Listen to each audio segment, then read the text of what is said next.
Welcome back to Breakfast with Bob Challenge Penticton Edition. Behind me, Okanagan Lake, where the athletes will be racing tomorrow. We are at the hooded Merganser. This is the Canadian Multi-Sport National Championships next year. 6 IT World Championships over 10 days. Our guest, the Italian stallion, Davide Giardini. How you doing? Good, Bob. How the heck are you? I am what? Hey, how the heck are you? I love that. So my favorite thing is that you won the Super Frog. That is a legendary event, started in 1979. How does an Italian boy end up in freaking Coronado winning the Super Frog? Yeah, that's actually where I met you, and that's probably to this day one of the coolest races that I've done. With Penticton coming in. Yes. Probably a close second. I just I was born in Italy, and then I attended college in Rhode Island. And so a swimmer? Well, I swam up until high school. I quit in Italy. I quit in high school. Burned out? Burned out. Were you thinking Olympics as a swimmer? No. No, you're not that. It's just in my town. There's a big swimming program. Yeah. And then a strong soccer program. Okay. And I was hopeless at soccer, so I figured I was only good at swimming back and forth, chasing the line. And, so then I attended college, and I swam there for a year just to meet people. Right. It was small school, Division III. And then got a job in Honolulu, in Hawaii, and then I was working there, and I was a bit burnt out on my job. What type of work? I was a sustainability coordinator for a printing company, a big commercial printer over there. And so every day I would swim in the ocean and then ride to work. Yes. The traffic in Honolulu is terrible. Awful. Ride there and then ride back home. Yeah. And then I wasn't very satisfied on my job, so I had a lot of pumped up energy. Yeah. And so I would run around Diamond Head, and every day I would do that. And did you even know that that's where the Ironman started there? Yeah, then I met Tim Marr over there. And his dad is one of the originals, actually, that raced with Dave Scott on Oahu. That was the second year that they did it. Yeah, I mean, I know Dave was third year, Right. Me too, yeah. And so, so a coworker told me, you're doing a triathlon every day. You might as well enter one. And I had no clue what it was. And I looked it up. No clue. So you had to look it up online. And I was already I'm 28 right now, and I must have been 23 probably. Yeah. 24. And I did it, and I was hooked. I had no idea what I was doing, but what race did you do? I did the Honolulu Triathlon. Yeah. All the races on Oahu, I did them all for that season, and then the following one, and then good success at those races. I was getting on the podium, and then Timmy was always crushing everyone. Yes. With him being the only Oahu pro. Yeah. And then he got me inspired, and I figured I've only been into kite surfing and surfing. It was just you were doing something. Oh, that's exactly. Being on the kite surfing there is really good. Yeah, exactly. But it was hard to kind of monetize my passion. Right. So I figured with triathlon, I realized there was some money. Pro races and so on. So I got into it, and that's. Yeah, long story short, I ended up in Boulder, and then got training my pro with other card. people. Yeah, exactly. Got my pro card, and then. What was your first pro race?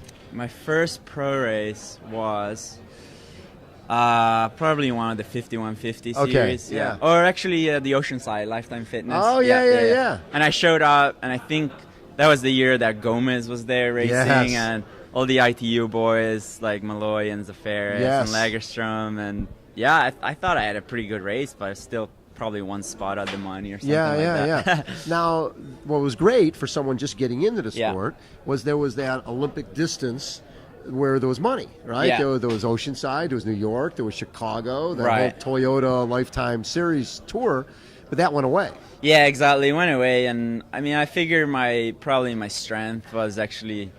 I was performing a bit better at the 17.3. Yeah. I did Challenge, Rancho, and then the Super Frog, and those were my first two 70.3s, back to back, and I was first and third. Right. So and then the Olympic distance, I was kind of mediocre. So the 70.3 was probably better. Probably was suiting a bit better. Yeah. And then in 15, you did a bunch of. You did Wildflower. Yeah, last year was what I call like my first pro season. Before I was going to school, and I was just still trying to figure out this triathlon thing, and last year, I was pretty committed to it. Yeah, I mean, you raced a lot. Yeah, I raced a lot because I didn't know what I was self-coached. Yeah, I was self-coached. I did a bunch of 70.3s, challenge races, everything really that I could get on my plate. I did the Bahamas Invitational before the Island it became House. The Island House. Okay. Yeah, I snuck in there.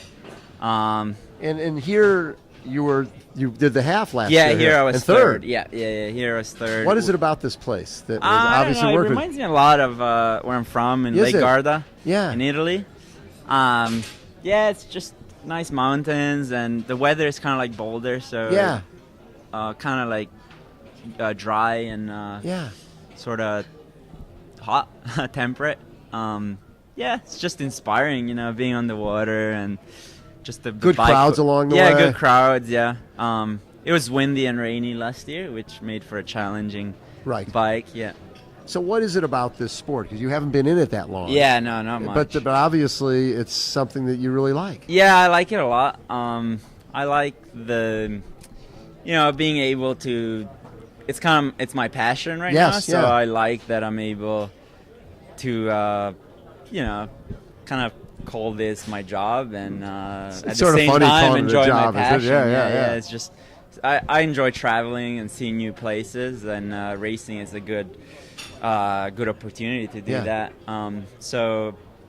Probably the part that I hate the most is just hanging out before the race. But that's the worst, because I'm so energetic, and I would like to. You want to go work out, ride? Yeah, exactly. So for the rest of this year, what are the plans after winning tomorrow? Oh, thanks, Bob. I'm doing the ITU long course wars in Oklahoma. Oh, okay. Actually, for the USA.